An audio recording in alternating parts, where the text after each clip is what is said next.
bark into petals and stems. A garden that never wilts, never condemns itself to the seasons that ordinary flowers obey. Each bloom is permanent glass, holding its sway of color deep in its captured, cooling form. The furnace breathes orange into the workshop night. His tools moving precise in the heat and the light. Each twist of the rod, a decision made fast before the glass hardens, before the cast shapes itself into its permanent posture. The glassblower's dark garden, blooming in glass, a beauty that seasons will never let pass into wilting or fading, just permanent shine. The glassblower's dark garden, his own design.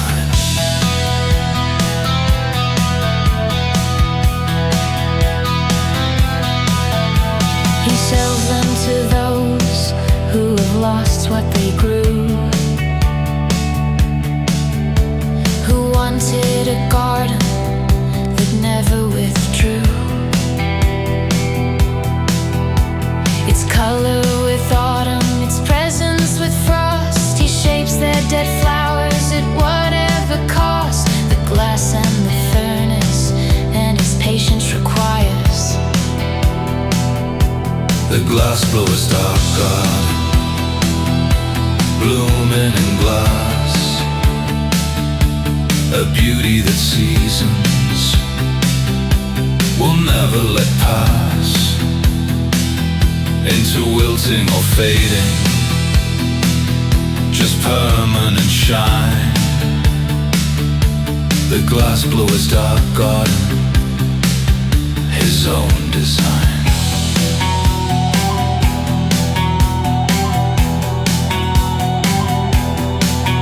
I commissioned a rose in the color of grief,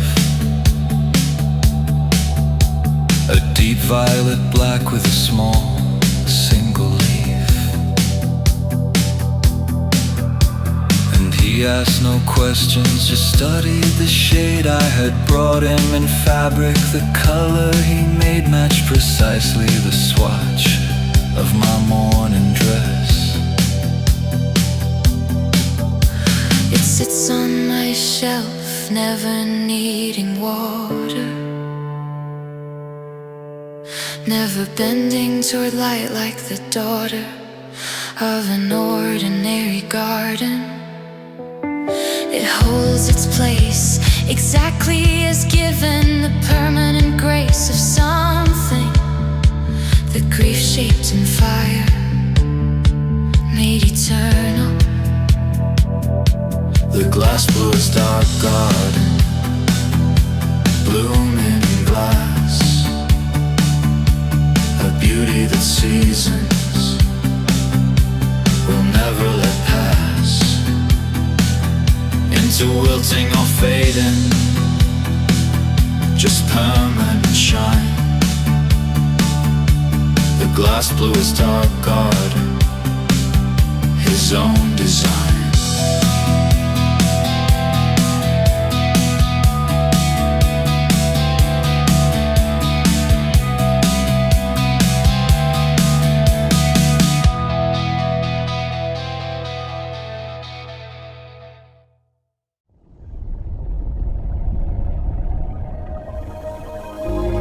Become a member. Join our circle of shadows, pay less than $1 a month.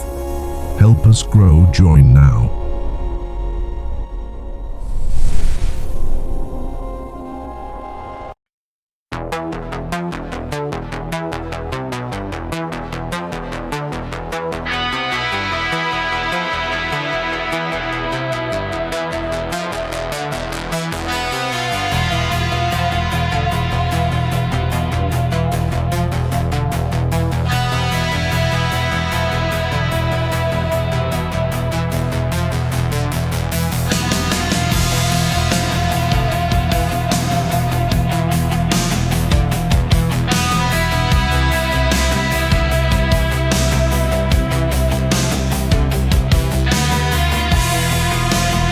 From shadows deep I call the night.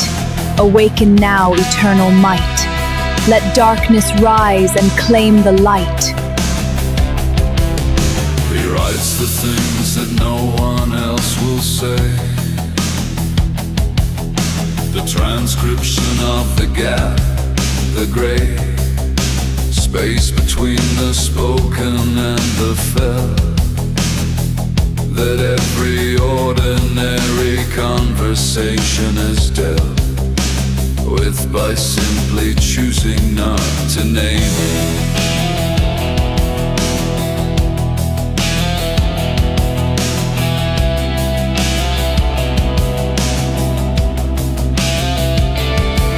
His manuscripts are full of empty lines,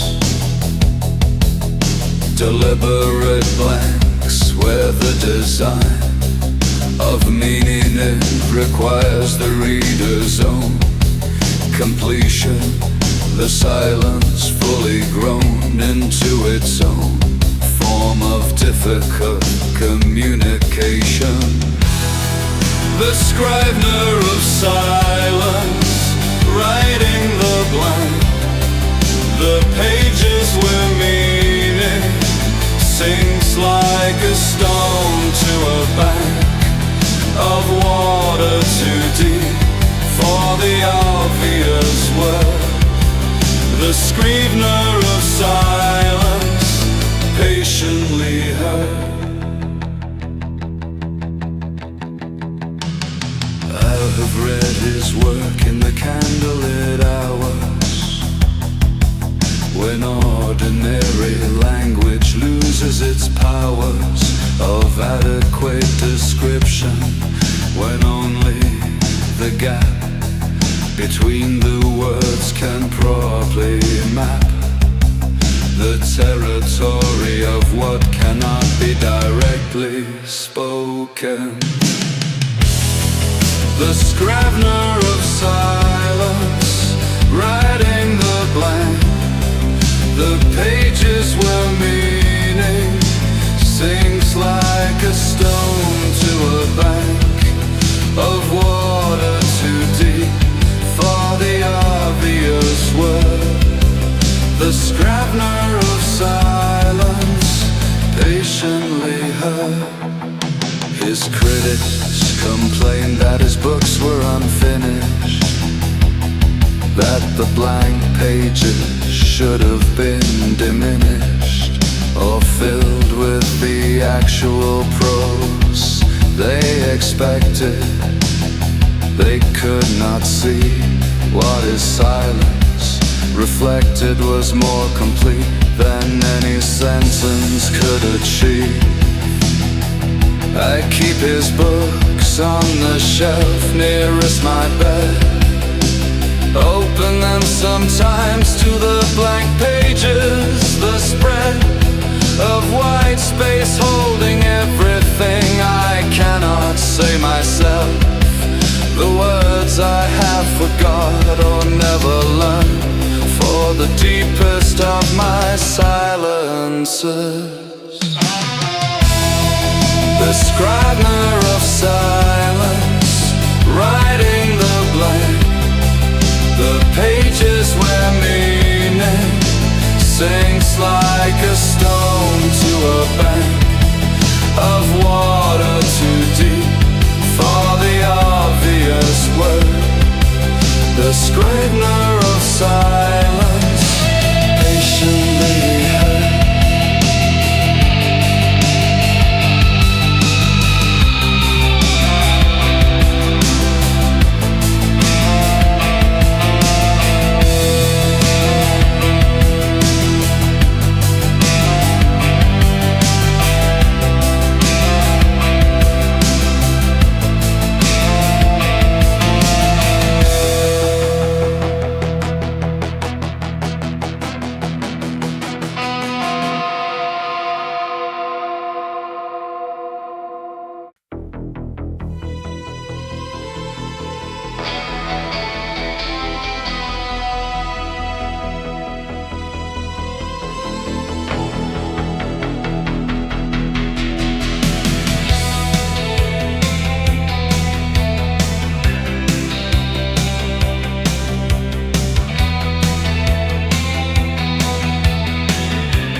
digital archives, the cold and undislodged permanence of data outlasting the flesh that made the sound.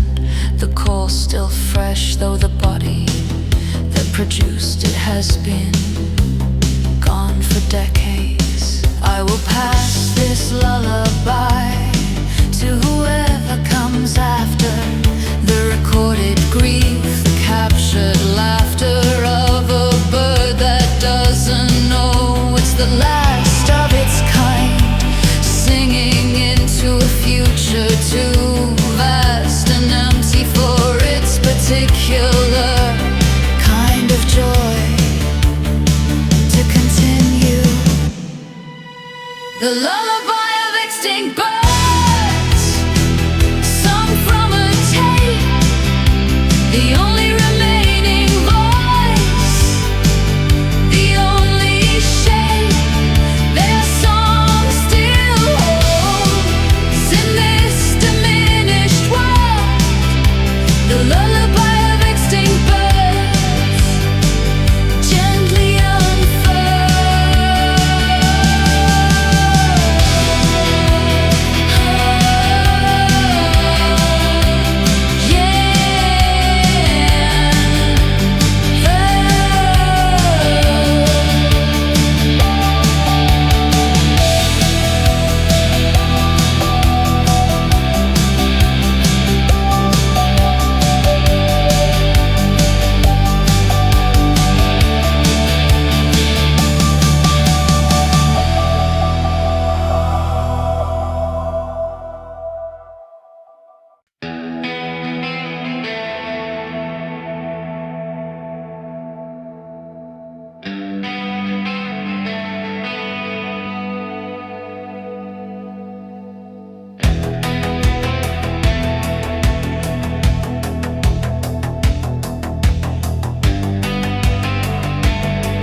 wrapped in newspaper set quietly aside. In the attic's cold and undisturbed air, their painted faces frozen in a stare of permanent devotion no one comes to see. Saint Anthony with his missing left hand, broken in a move nobody planned, still searches the dark attic for the things misplaced beneath the dust. The offerings of forgotten prayers folded in beside him. The porcelain saints of the attic boxed and still, keeping their painted vigil against their will. In the dark above the ceiling, unseen, unprayed, porcelain saints of the attic patiently stay. I found them on a Sunday clearing the house, each newspaper wrapping as quiet as a mouse, unfolding around the chipped and faded grace. I set them in a row, each painted face, looking toward the small attic window's gray light. The porcelain saints of the attic boxed and still, keeping their painted vigil against their will. In the dark above the ceiling, unseen, unprayed, the porcelain saints of the attic patiently stayed. My grandmother had prayed to them every night, her rosary moving in the candlelight, of a devotion the family no longer practices. The saints had outlasted the matrices of belief that once gave them their daily purpose.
house grows quiet when October arrives.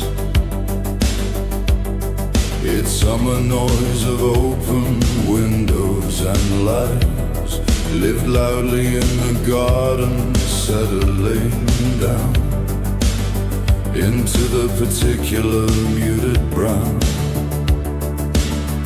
an amber hush that autumn brings indoors.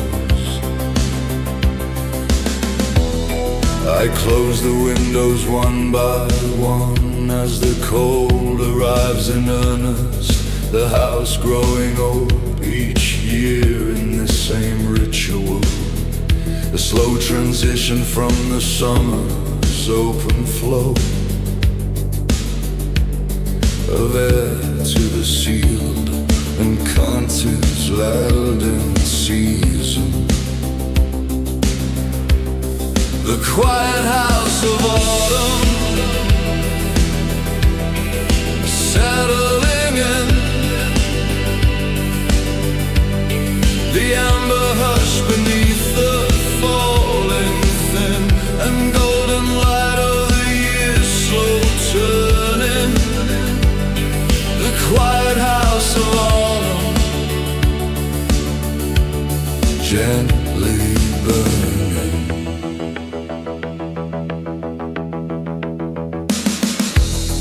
The fireplace wakes from its summer sleep,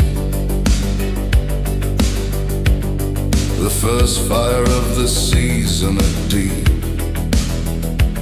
and ceremonial marking of the shift from the loud months to autumn's quiet gift of interior contemplation and the early dark. The quiet house of autumn, settling in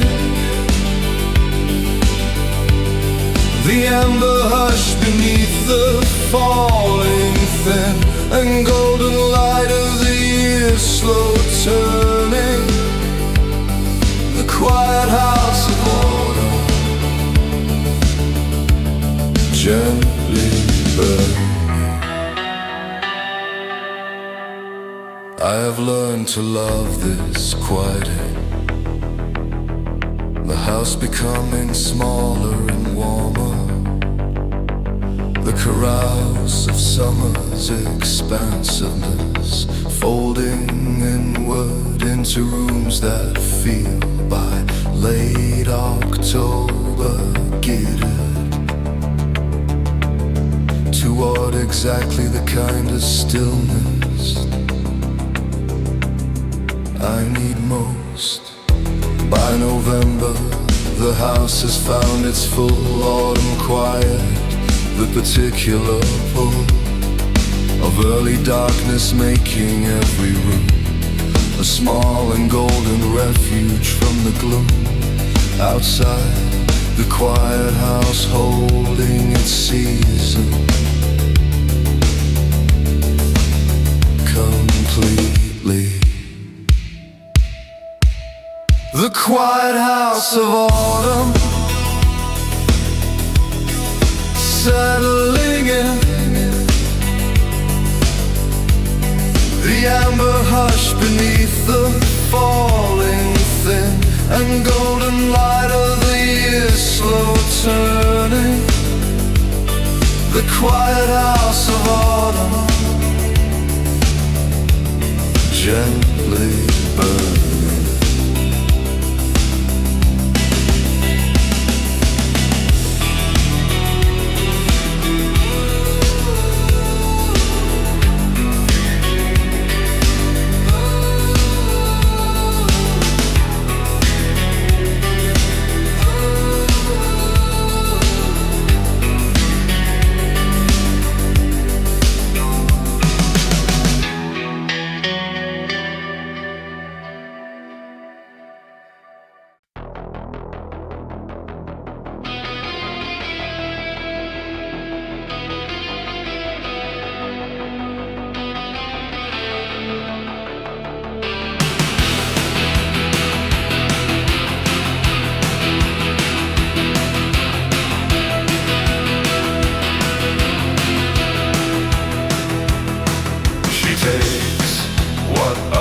blacksmiths discard the twisted and ruined metal that the world has resisted, repairing the broken hinges and the bent iron railings, the representative debris of everything that failed.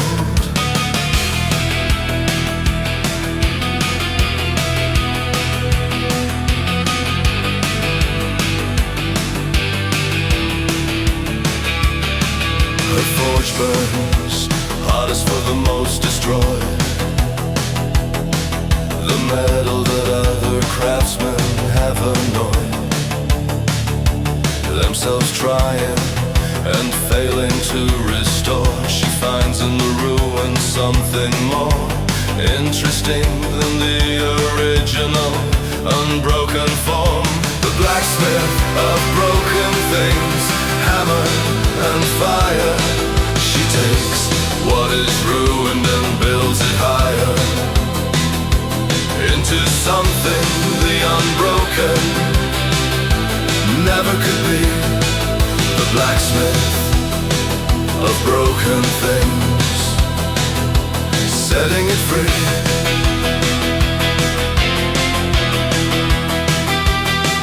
I brought her the gate that the storm had bent, twisted past any reasonable intent of straightening the iron curled like grief. Made physical, she studied it brief and focused, then began to heat it in her forge. The blacksmith of broken things, hammer and fire.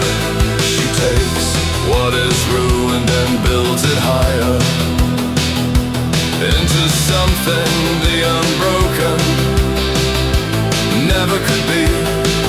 The blacksmith of broken things, setting it free.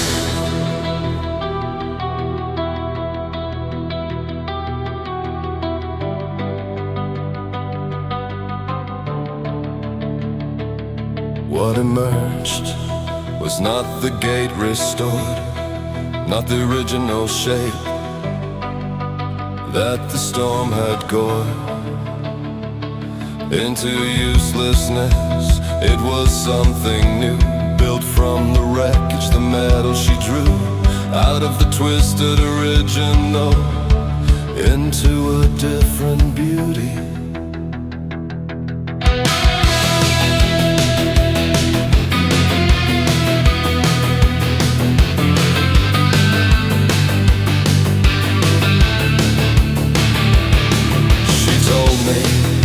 Nothing she forges returns to what it was before, that the iron learns something in the breaking that the unbroken metal never knows. The unspoken wisdom of having been ruined and rebuilt by fire. The blacksmith of broken things, hammer and fire.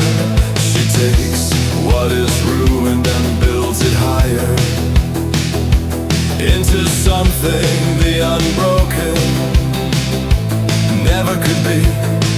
The blacksmith of broken things, setting it free.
For those whose particular plenty of restlessness has brought them out to travel.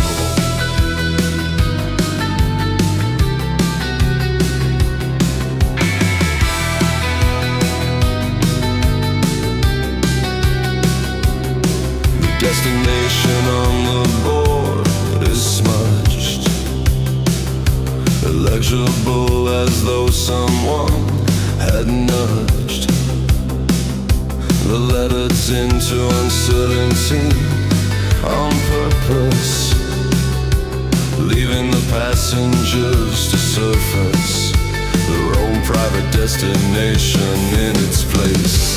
The night train to nowhere particular, leaving at 3, carrying whoever needs somewhere to be. That isn't named, that isn't fixed, that isn't known. The night train in no way particular, alone.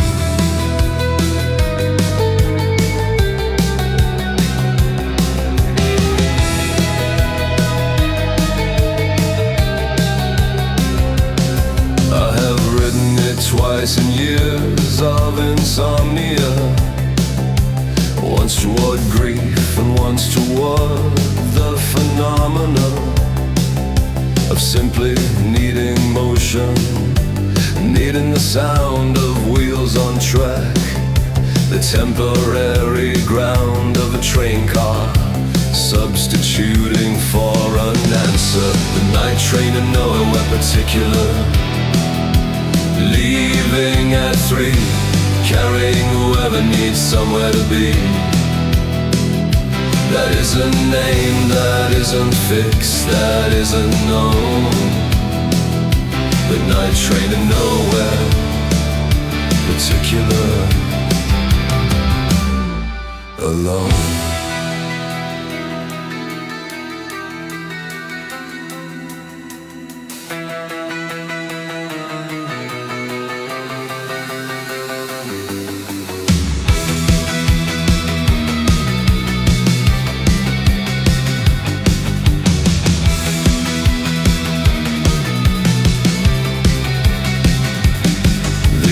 Passengers don't speak, each one absorbed in their own reason for having begun this particular journey, at this particular hour.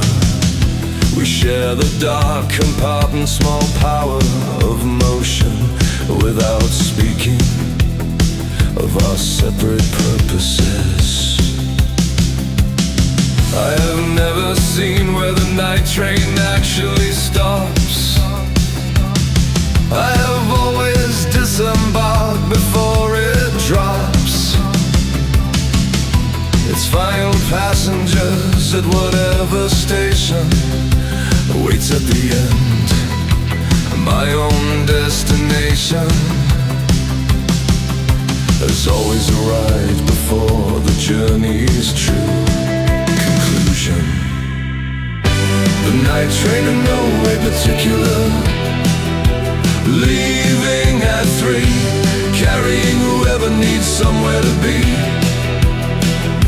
That isn't named, that isn't fixed, that isn't known. The night train in nowhere particular, alone.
disconnected from the slow.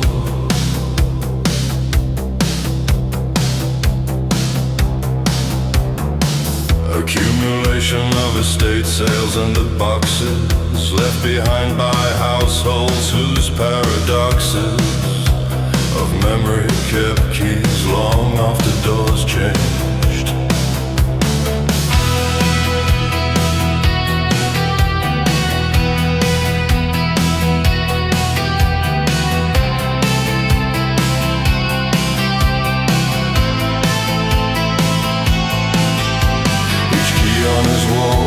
Lost its purpose, specifically though the general surface of opening remains its theoretical function. He sorts them by size, by the conjunction of teeth and shaft, not by what they once opened. The tinker of lost keys, hanging on the wall, 1,000 small answers with no questions at all remaining to ask them, no locks to receive. The tinker of lost keys, here to believe.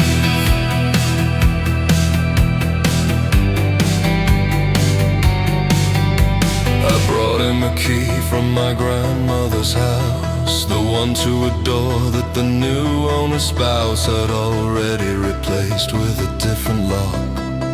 He took it and added it to his stock without asking what door it once had opened.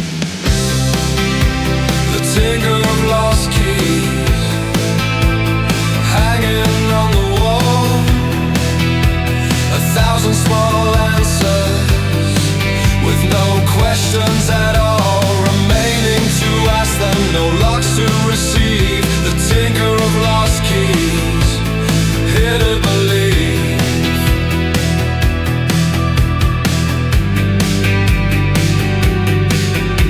He told me that someday a lock might appear, that this particular key, lost for a year or a decade, might suddenly fit again.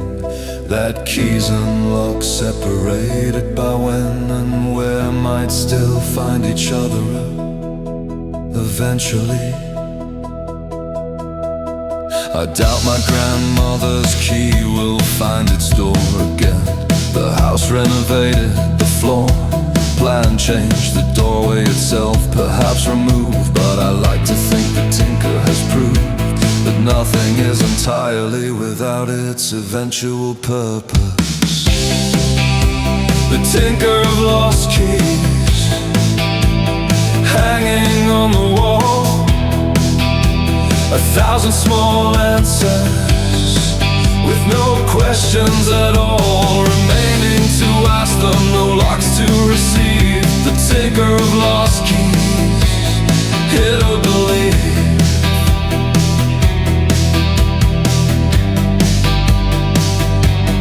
Here to believe.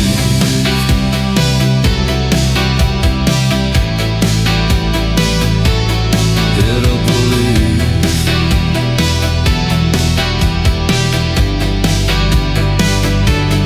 Here to believe.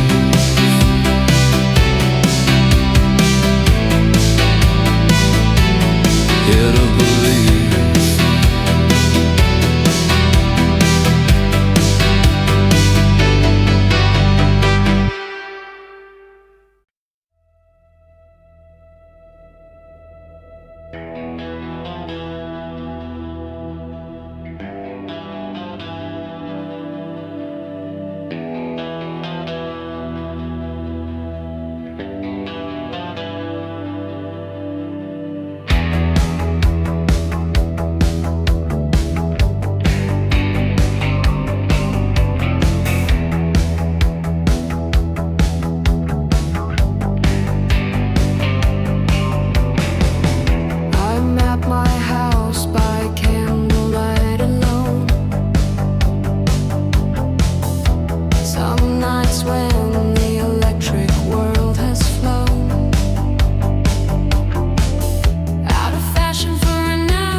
stronger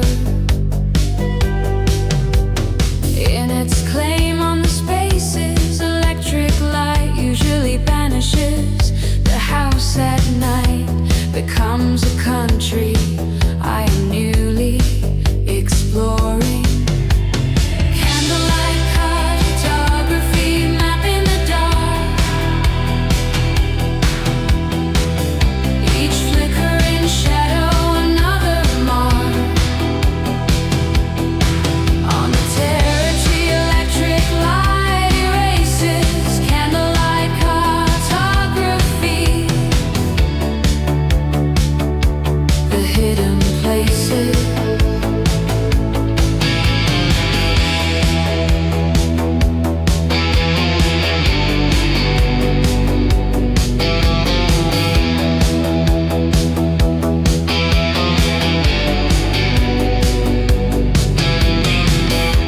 I have found rooms in this candlelit mapping.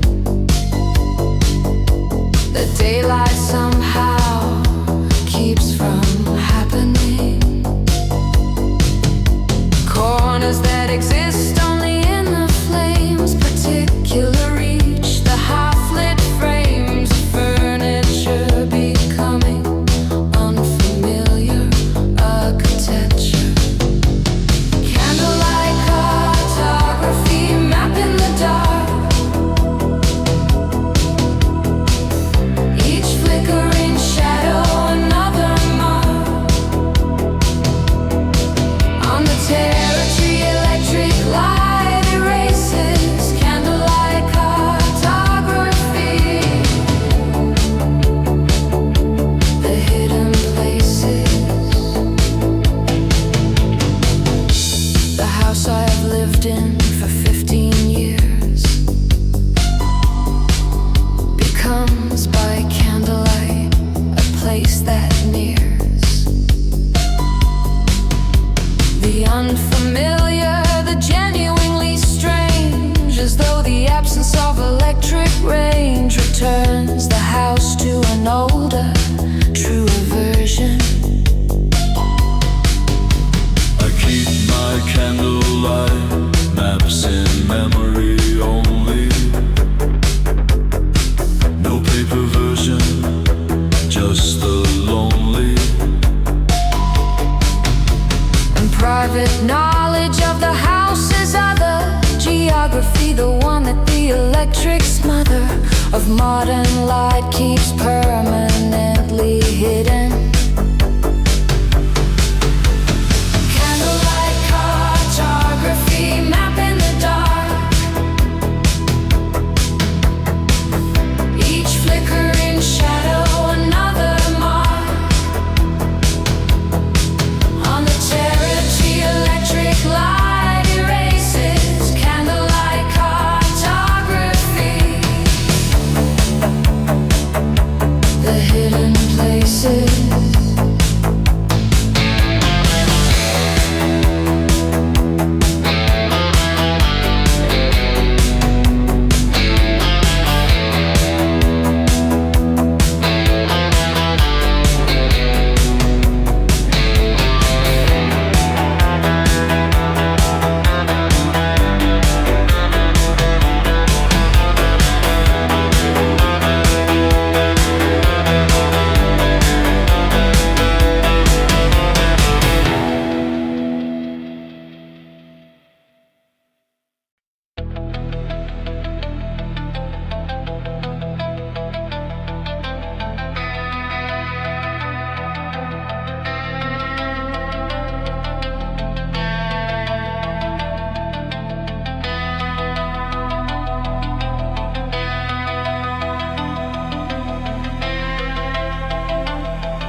I've stood on this roof since the century turned, copper impatient, waiting to be burned by the strike that justifies my purpose here. The single violent moment, brief and clear, that all my years of standing are designed to channel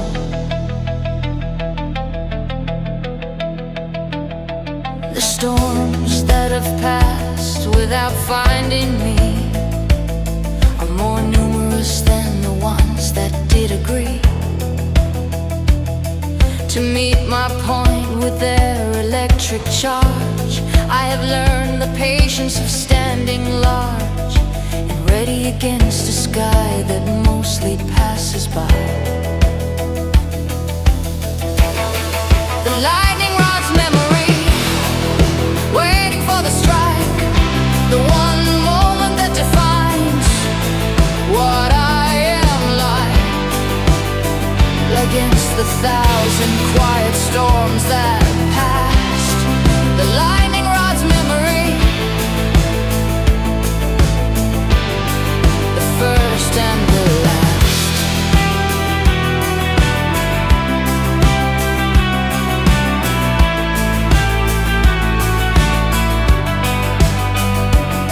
When it finally came, the strike I'd waited for, it lasted less than a second. The roar and brightness so total that the memory compressed itself into an eternity, stored now in the copper of my altered structure. The lightning rod's memory, waiting for the strike, the one moment that defines what I am like. Against the thousand quiet storms that pass, the lightning rod's memory, the first and the last.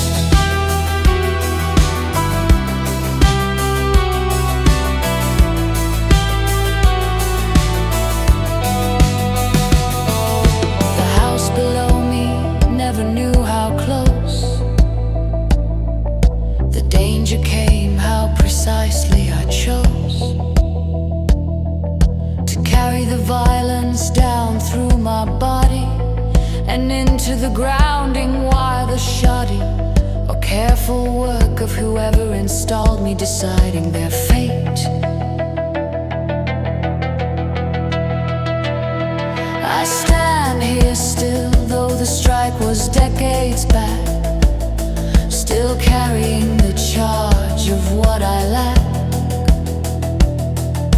Words to describe the moment when the sky and I became for one bright second light in something larger than either of us alone.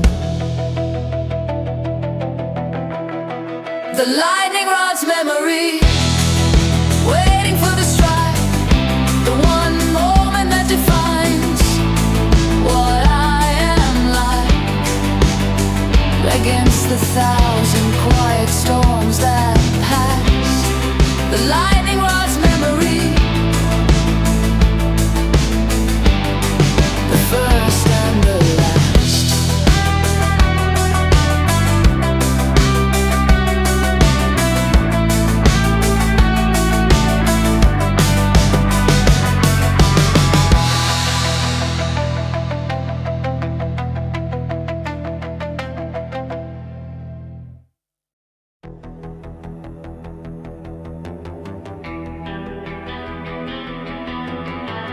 Gothic Vault. Thank you for watching.